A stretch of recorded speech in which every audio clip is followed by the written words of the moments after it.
Bon les amis, aujourd'hui nous sommes le 16 février 2023, c'est un jour important. Vous le voyez, le Bitcoin a retracé hier la baisse qu'il avait réalisée ces 2 dernières semaines pour revenir chercher la ligne de coup de son rounding bottom, figure chartiste de retournement haussier. Rounding bottom qui s'est, soit dit en passant, transformé en tasse avec anse. Et on pourrait également y voir une épaule, tête, épaule inversée avec ligne de coup. Toutes ces figures ont une ligne de coup commune à 25 200 $. Dernier plus haut, niveau de breakout, pour aller chercher l'objectif. Normalement, l'objectif d'un rounding bottom correspond à la hauteur, la moitié de la hauteur du bottom reportée au niveau de cassure. Ça nous enverrait effectivement aux 30 000 $. Normalement, l'épaule tête-épaule inversée, l'objectif théorique, encore une fois, c'est la hauteur de la tête reportée au niveau de cassure. Alors là, ça nous envoie encore plus haut aux 35 000 $. Mais vous le voyez, pour le moment, il n'y a pas eu de cassure confirmée de ce niveau des 25 300 $. Donc aujourd'hui, je vous propose de faire un point sur le dollar index, sur le Nasdaq bien entendu, sur Capstable, et ainsi que sur l'agenda économique. Donc comme d'habitude, je remercie l'ensemble des personnes qui vont liker la vidéo, qui vont s'abonner, et qui vont mettre également un petit commentaire pour le référencement. D'ailleurs, c'était le petit sondage de la semaine dernière. Exercice du jour, prenez le temps de regarder vos graphiques et dites-moi quel sera le support qui a le plus de chances d'arrêter la chute. C'était suite à la vidéo de la semaine dernière, et vous le voyez, le point de rebond aura été l'ex plus haut, ici, la clôture, l'ex plus haut, rebond, 21 500 $. Donc bravo à ceux qui avaient voté les 21 500, vous avez eu raison, vous étiez 18% à avoir voté 21 500 $. Donc une recharge pouvait se tenter sur ce niveau. On était dans une configuration de boîte, pour rappel, lors de la dernière vidéo YouTube. Pour rappel, soit en passant, on fait des sondages quotidiennement, on fait des points quotidiens sur Telegram, donc n'hésitez pas à nous rejoindre, je vous rappelle, sur YouTube, vous êtes toujours en retard, et je ne fais pas des points quotidiennement. Et d'ailleurs, dernier sondage qu'on a fait sur Telegram, comment sentez-vous cette fin de semaine? Ce sondage a été réalisé avant le pump d'hier, vous étiez 1350 votants, et vous le voyez, très optimiste, vous êtes 44%, très pessimiste 22%. Donc il y a 2 fois plus d'optimistes que de pessimistes.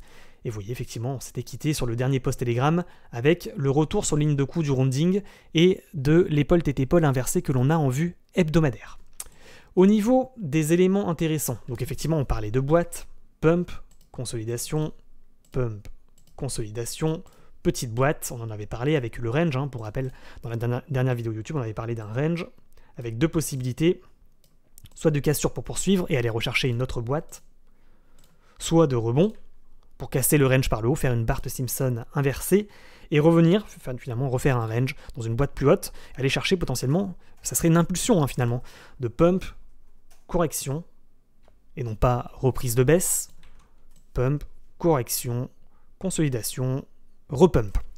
Et maintenant, on est sur ces niveaux, et je vais vous partager mes différents scénarios. Premier point, le dernier plus haut sera effectivement, à mon avis, le point primordial, point pivot, situé à 25 200 $ environ.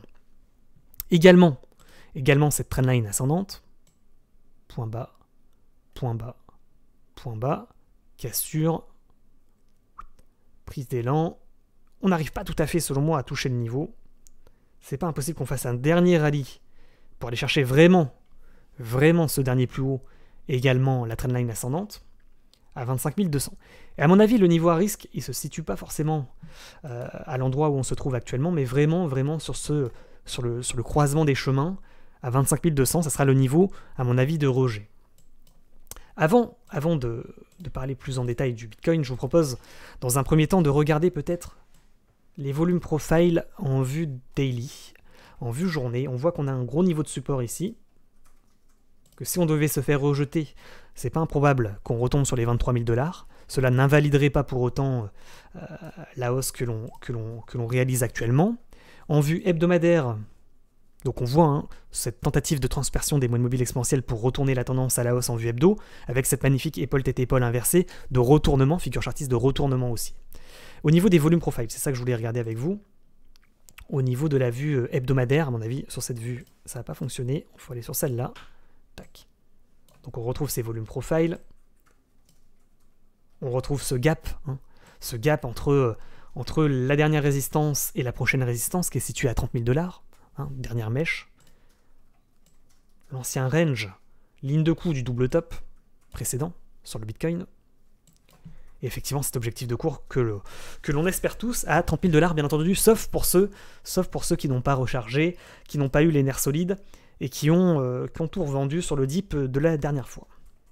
Ou qui n'ont pas tenté la recharge à 16 500. Je vous vois sur Telegram, certains disent la chose suivante: j'ai pas rechargé à 16 500, j'ai pas osé, et maintenant on se retrouve avec un Bitcoin à 25 000 $, et c'est hyper dur de recharger maintenant. Et je vous comprends tout à fait, c'est pour ça qu'à mon avis, il vaut mieux recharger par palier, enfin, pour ceux qui n'ont pas encore rechargé, de manière, ceci n'est pas un conseil d'investissement bien entendu, de manière raisonnable, parce que là il y a un risque effectivement extrêmement important. Je vous rappelle, normalement on recharge plutôt sur support plutôt que sur résistance, et vous voyez actuellement on est plutôt sur des résistances, donc le risque est extrêmement élevé, le risque de rejet est extrêmement élevé. Et pour ceux qui ont déjà acheté à 16 500, voire un peu plus bas, bien entendu, si vous faites des take profits, moi ce que je fais personnellement, c'est que je revends pas tout d'un seul coup. Effectivement, j'ai gardé 0,4 Bitcoin sur le dip.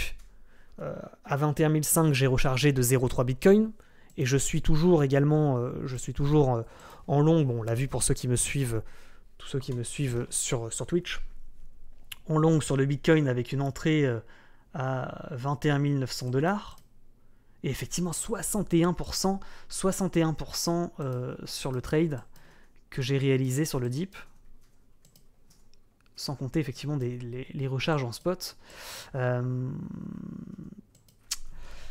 Maintenant, effectivement, la question de take profit se pose, d'autant qu'on voit au niveau, surtout en vue journée, donc on tente une cassure de bande haute de Bollinger. En vue 4 heures, on voit vraiment une impulsion incroyable, sur achat complet. On arrive sur les derniers plus hauts, 25 200, on l'a dit, niveau probable de rejet. On voit qu'actuellement on consolide. Donc on a fait des pumps, vous voyez, dans une temps plus courte, en vue 1 heure, on l'a vu hier sur Twitch. Pump, consolidation, repump, reconsolidation encore. Et là, effectivement, quand on regarde la vue 30 minutes, on a de quoi paniquer. Quand je regarde cette vue, je me dis, oh là là là, si ça casse par le bas, on risque de dump sévèrement. Surtout après ce pump qui, on le rappelle, aura été quand même de 16,5%. Et vous voyez vraiment, si on va chercher l'objectif, c'est 18%. 18% en quelques jours. Comme quoi incroyable. Au niveau du Fibo, point haut, point bas, on a parlé hier également sur Twitch. Si on doit break out, ce niveau, on le voit, les 1,618, c'est à 26 000 $. Et ensuite, prochain niveau à 2,618 à 29 000 $ après. Et si on doit se faire rejeter, il est probable qu'on retombe sur le niveau précédent à 23 800. Prochain niveau de support sur lequel on pourrait effectivement retomber au niveau des Fibos. Alors je prends un peu plus de temps, vous voyez, en commençant par le Bitcoin, mais bien entendu, celui-ci sera impacté par le Nasdaq et par le dollar. Et je vous propose d'ailleurs qu'on fasse un point peut-être sur le calendrier économique. On le voit, on est le 16 février. Inscription hebdomadaire aux allocations chômage qui tombe aujourd'hui aux États-Unis. Indice des prix à la production qui tombe également aujourd'hui à 14h30 aux États-Unis. Donc attention, aujourd'hui à 14h30, tout pourrait basculer. Voilà. Demain, rien à signaler, et ensuite c'est le week-end, vous le savez, les marchés sont fermés. Donc là ensuite, si on arrive à clôturer sur ces niveaux à 24 500, 25 000 $, et qu'on clôture pour ce week-end sur ces niveaux, ça serait effectivement assez intéressant sur les altcoins. Maintenant, vous avez tous voté sur Telegram sur une fin de semaine extrêmement positive. Vous étiez extrêmement optimiste. Maintenant, la semaine n'est pas terminée, et ces annonces de 14h30 aujourd'hui pourraient effectivement changer la donne. Donc pour le moment, c'est pas gagné. Restons quand même méfiants. Au niveau de l'agenda de la semaine prochaine, vous voyez, 20 février, rien à s'y aller. Le 21, des petits indices qui tombent à différents créneaux de la journée. Le 22, c'est là où ça risque de jouer, minute de la Fed, compte rendu de la dernière réunion FOMC. Moi je vous donne rendez-vous encore sur Twitch. Ce 22 février à 20h. Même avant, on sera là à 19h30, vous le savez, lors de ces annonces et de ces prises de parole de la Fed. Donc rejoignez-nous sur Twitch, je vais vous mettre comme d'habitude le lien en commentaire épinglé. Et je vous rappelle que, bien entendu, hein, rejoignez-nous également sur Telegram et que vous avez un petit lien bonus également sur Bybit, pour ceux qui ne sont pas encore inscrits sur la plateforme. Au niveau du dollar, le dollar qui entraîne le marché à la hausse comme à la baisse, hein, en vue trimestrielle, on voit qu'il n'a pas réintégré son range et qu'actuellement, il joue avec la clôture. On voit qu'il joue avec la clôture trimestrielle sur le niveau des 103,5 points. Vous voyez, cette vue, elle est incroyable. On a retracé la hausse et on clôture le trimestre tout pile sur le niveau de haut de range. Soit on réintègre le range et l'objectif sera les 96 points, niveau de bas de canal. Et à ce moment-là, on aura encore du vert sur le Bitcoin et sur les cryptos. Il y a fort à parier que ça se passe de cette manière. Et actuellement, vous voyez, en vue mensuelle, drop, rebond sur MM20, sur le niveau de support pour peut-être aller chercher le double top. Ça, c'est inquiétant. Ça, c'est inquiétant. Mais pour le moment, effectivement, on bute sur résistance. On le voit également au niveau de la vue hebdo. On était haussier. On est baissier. On corrige. Si on repasse au-dessus du ruban et au-dessus des 105 points, on repart à la hausse, en vue hebdomadaire. Tant qu'on est sous les 105 points, sous le ruban, on reste à la baisse. Et c'est uniquement une correction actuellement. Donc c'est plutôt encourageant, sauf si on passe au-dessus des 105 points. Au niveau de la vue journée, c'est pas tout à fait la même chose. C'est pas les 105 points. Au niveau de la vue journée, c'est les 104 points. Canal descendant. Le ruban des moyennes mobiles exponentielles, cette consolidation dont on a parlé plusieurs fois en haut de canal, et cette cassure confirmée qu'on attend, hein, des 104 points, pour reprendre la hausse sur le dollar. Tant qu'on ne casse pas ce niveau, il n'y a pas de reprise de hausse sur le dollar en vue journée. Et par conséquent, on est plutôt toujours dans le vert sur le Bitcoin et sur les cryptos. Donc il faut espérer que ce niveau des 104 points ne se fasse pas breakout dans les jours et les semaines à venir. Parce que si on break out, on repasse au-dessus du ruban, on casse le canal, on repart à la hausse sur le dollar. Et il y a fort à parier que tout va dump, tout va crash, à mon avis, si ça doit casser au niveau des 104 points. Ce serait pas forcément un crash pour aller retomber à 16 000 $, hein, mais ça serait effectivement une jambe baissière importante sur le dollar, sur le Nasdaq, sur le S&P et sur le Bitcoin du coup et l'ensemble des cryptos. Au niveau du Nasdaq, donc résumé, hein, tant que les 104 points sur le dollar ne sont pas breakout, il n'y a pas de signal, il n'y a pas de retournement haussier sur le dollar. Donc il y a un risque de se faire rejeter en haut de canal pour retomber en milieu de canal, voire en bas de canal. Donc on poursuivrait la baisse sur le dollar et par conséquent la hausse sur le Nasdaq et sur le Bitcoin, etc. Alors c'est pas aussi précis que ça, hein, bien entendu, il y a des nuances. Ça suit pas, c'est pas parce que le dollar monte que ça y est, le Bitcoin baisse, c'est pas tout à fait comme ça non plus, mais n'empêche que de manière macro, c'est plutôt comme ça que ça se passe quand même. Au niveau du Nasdaq, donc tendance haussière, on casse le ruban, on passe en tendance baissière. Donc on est en tendance baissière. On était en tendance baissière. On casse le ruban, on repart à la hausse. On est d'accord. Ligne de coup d'un double bottom, cassure de ligne de coup du double bottom, objectif, la hauteur des bottoms reportés. Donc on n'est pas à l'objectif sur le Nasdaq. Objectif, le dernier plus haut, à 13 750 points. Invalidation de la cassure de ligne de coup du double top si on repasse sous le niveau des 12 200 points. Sous ce niveau, on repasse sous le ruban, on repart à la baisse sur le Nasdaq et sur le Bitcoin. Et là, vous avez le dump. Hein. Là, vous avez un gros dump. Ça, c'est pour de la vue hebdo. Au niveau maintenant de la vue journée, on est à combien de minutes de vidéo là ? 13 minutes. Je vais essayer de clôturer rapidement en moins de 2 minutes.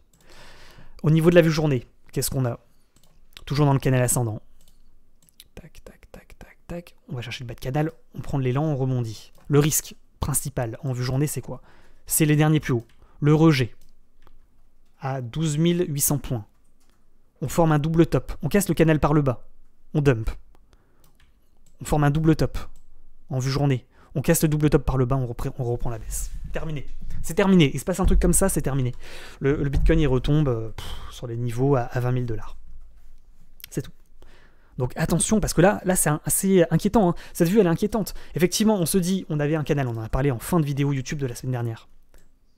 Rebond en bas de canal, on prend de l'élan, c'est un drapeau même. Pump, drapeau, on casse par le haut, on va chercher l'objectif du drapeau. Normalement, c'est la hauteur reportée. Normalement, on aurait dû avoir un énorme mouvement pour aller chercher à minima le haut de canal.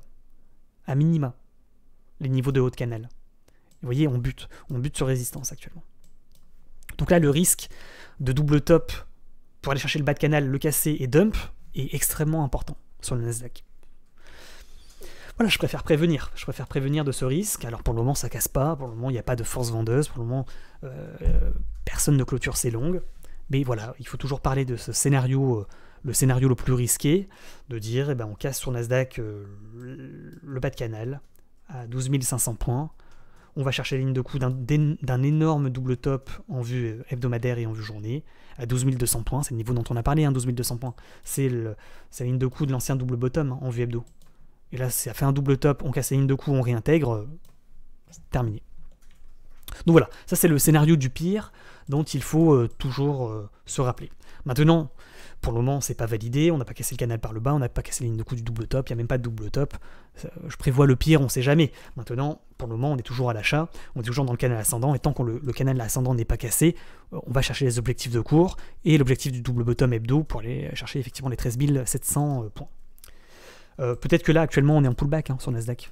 On va chercher une jambe baissière, on va reprendre de l'élan sur le bas de canal et sur l'ancienne résistance du haut de drapeau, prise d'élan. Tac, on va chercher l'épaule tête épaule de continuation de la hausse. Et ensuite, on va le chercher en deux temps. Également de possibilités. Donc voilà pour le Nasdaq. On a fait le point donc du coup sur le Bitcoin. Donc sur le Bitcoin, moi j'ai pas grand chose à dire. Je pense que effectivement il y a des risques quand on voit ces ranges de compression. Donc c'est soit de la consolidation pour repump par le haut et aller rechercher un plus haut, notamment à 25 200 points, 25 200 $, pardon. Je vous rappelle, c'est le dernier plus haut, les dernières mèches et la résistance. Le support qui devient résistance. Donc c'est le point pivot ici. À mon avis, on ne l'a pas encore touché, le point pivot. Donc ça sera le niveau à surveiller dans les heures à venir et dans les jours à venir. Donc ça sera le niveau potentiellement de rejet ou de breakout de l'énorme structure en rounding bottom ou en épaule tête épaule inversée. Sur le Nasdaq, on est sous résistance. Pour le moment, on n'arrive pas à casser les 12 800 points. Sur le dollar, le niveau des 104 points sera le niveau de vente, de cassure, de breakout et donc de signal de vente sur le Bitcoin. Pour le moment, il y a rejet.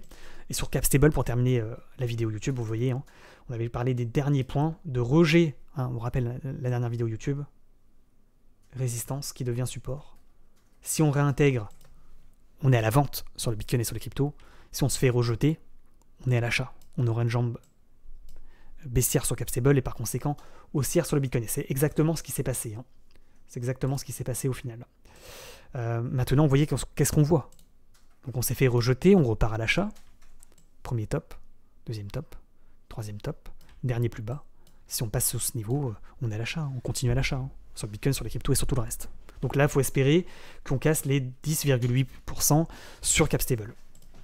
Maintenant, risque de rebond pour aller chercher quoi? Premier bottom, deuxième bottom, réintégration, on repart à la vente. C'est le risque principal.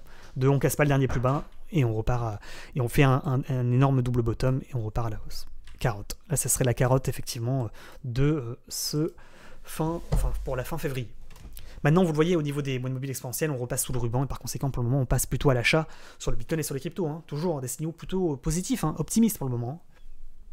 Il y a le risque. Toujours ce risque qui nous guette, cette épée de Damoclès de passage au-dessus des 12.2. Pour le moment, on est plutôt en train de tenter de casser les supports sur Capstable et tenter de casser les résistances sur le Bitcoin. Donc pour le moment, tout cela est vraiment optimiste. Je vous ferai des sondages au fur et à mesure pour prendre un petit peu la température sur Telegram.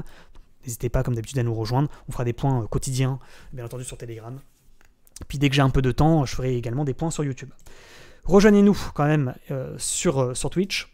On se donne rendez-vous pour la réunion FOMC, en particulier le 22 février à 19h30, comme d'habitude, pour suivre les cours en direct. À mon avis, ce sera effectivement le jour important. En attendant, on pourrait effectivement consolider, on pourrait latéraliser sur les niveaux, à mon avis, avant, pour effectivement une prise de décision le 22 février, pour soit continuer la hausse sur le Bitcoin et sur les cryptos, soit se faire rejeter et dump. En tous les cas, on serre les fesses pour cette fin de semaine. On espère que ce canal sur le Nasdaq ne soit pas cassé par le bas pour reprendre la baisse. Et effectivement, il faut serrer les fesses jusqu'à... il nous reste combien d'heures à patienter? 10 heures. 10 heures où il faut serrer les fesses et espérer effectivement que ce canal ne soit pas cassé par le bas. En attendant, on s'arrête là. On s'arrête là. Bonne journée à tous. Bon week-end à tous. Et puis je vous dis à très bientôt sur Twitch et sur Telegram. Ciao, ciao.